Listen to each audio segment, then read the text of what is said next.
तर आपण आज क्वेश्चन नंबर 24 सॉल्व करणार. तर क्वेश्चन नंबर 24 आहे, when W joule of work is done on a flywheel. तर एका फ्लायव्हीलवरती W इतकं वर्डन झालेलं आहे. Its frequency of rotation increases from N1 hertz to N2 hertz. तर त्याची फ्रिक्वेन्सी वाढलेली आहे N1 हर्ट्सपासून N2 hertz. The moment of inertia of flywheel about its axis of rotation is given by. तर आपल्याला मोमेंट ऑफ इनर्शिया या ठिकाणी find करायचं आहे आणि हा क्वेश्चन 2019ला आलेला आहे. त्याचे चारही ऑप्शन आपण या ठिकाणी बघून घेऊ. ए ऑप्शन आहे W divided by 2π² in bracket N2² minus N1². B option आहे W divided by 4π² in bracket N2² plus N1². C option आहे W divided by 4π² in bracket N2² minus N1². आणि last option आहे W divided by 2π² in bracket N2² plus N1². तर बघूया याचं answer काय. Particular क्वेश्चनमध्ये आपल्याला एक फ्लायव्हील दिलेला आहे ज्याचा वर्डन W इतका आहे.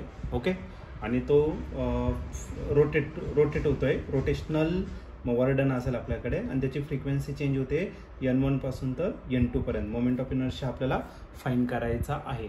तर या केसमध्ये जर घेतलं तर आपल्याकडे वर्डनचा फॉर्म्युला, लिनियर मोशन जर घेतलं तर वर्डनचा फॉर्म्युला आपल्याकडे फोर्स इंटू डिस्प्लेसमेंट. ते जर तुम्हाला रोटेशनमध्ये कन्वर्ट करायचं आहे तर हा फोर्स जो आहे, फोर्सला आपल्याला इक्वलंट क्वांटिटीने रिप्लेस करायचं आणि तो असणार तुमचं टॉर्क असेल. आणि जो डिस्प्लेसमेंट आहे त्याला पण इक्वलंट, हा लिनियर डिस्प्लेसमेंट आहे तर याला कन्वर्ट करणार आपण अँग्युलर डिस्प्लेसमेंट. मग रोटेशनल क्वांटिटीमध्ये जर घेतलं तर वर्डनचा formula torque into angular displacement, आणि लिनियरमध्ये घेतलं तर force into displacement only, linear displacement. ठीक आहे. आता टॉर्क जर घेतला तर रोटेशनल याच्यामध्ये, रोटेशनल मोशनमध्ये, तर टॉर्कचा फॉर्म्युला आहे I into alpha. I is the moment of inertia, alpha is the angular acceleration, आणि पुढे काय राहिलं तर तुमचा थिटा. तर अल्फा आणि थिटा आपल्याला या ठिकाणी फाइंड करायचं कारण ते गिवन दिलेलं नाही आहे. मग आपण एक काम करू, याला काय करू, आपण इक्वेशन नंबर 1 कन्सिडर करू. अल्फा आणि थिटा जर घेतलं तर याच्यासाठी आपल्याला यूज करावं लागेल कायनेमॅटिकल इक्वेशन. ω1 ω2 दोन्ही दिलेलं आहे. ω1 is the initial angular velocity, ω2 is the final. मग एक काम करू, आपण थर्ड अँग्युलर कायनेमॅटिकल इक्वेशन आपण या ठिकाणी यूज करू. काय third kinematical equation, ω² is equal to ω02 plus 2 alpha theta. आता याचं जर ऑब्झर्व केलं ना, अल्फा आणि थिटाची व्हॅल्यू आपल्याला आरामात भेटून जाईल, बरोबर की नाही. पण या केसमध्ये फायनल अँग्युलर स्पीड ω2 आहे आणि इनिशियल जो आहे तो किती येतात ω1. थोडंसं आपल्याला चेंजेस करायचं. एक काम करा, इकडे प्लस इकडे मायनस करून घ्या.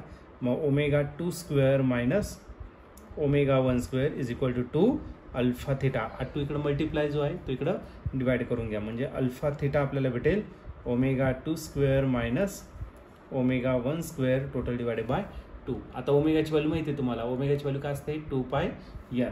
तर 2 असेल तर 2 करा, 1 असेल तर 1 करा. मग इथं काय करणार तर आपण 2π 8 सेकंड नंबरचा मग N2 त्याचा काय झाला स्क्वेअर, मायनस ω1च्या जागी काय टाकायचं 2πn1 त्याचा काय करायचा स्क्वेअर, आणि टोटल डिवाइड बाय काय असायचं तर 2.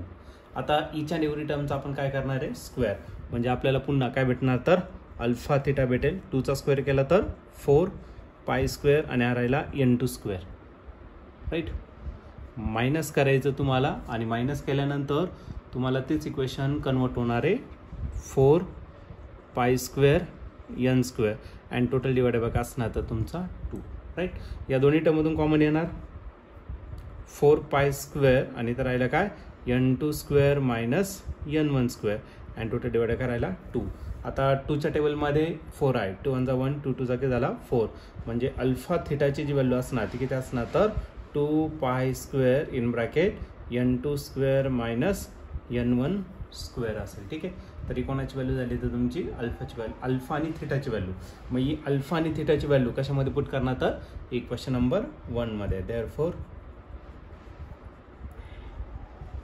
इक्वेशन 1 बिकम्स काय भेटेल इक्वेशन 1 तर work done W is equal to I तसाच लिहिणार आणि alpha theta is replace by 2π² in bracket N2² minus N1². आता फक्त ही जी टर्म इकडे मल्टिप्लाय ती काय करा डिवाइड करा. आपल्याला आय फाइंड करायचं, म्हणजे काय काढायचं आपल्याला moment of inertia W divide by करायला तर 2π² इन ब्रॅकेट N2² मायनस काय झाला N1². तरी कोणाची व्हॅल्यू झाली तर तुमची आयची व्हॅल्यू झाली. जर तुम्ही ऑप्शन जर बघितलं तर हे ऑप्शन भेटेल तुम्हाला लास्ट ऑप्शन नाही, first option A option W divided by 2π² in bracket n2² minus n1². तर ऑप्शननुसार आपलं जे ए ऑप्शन आहे हे आपलं करेक्ट ऑप्शन असेल.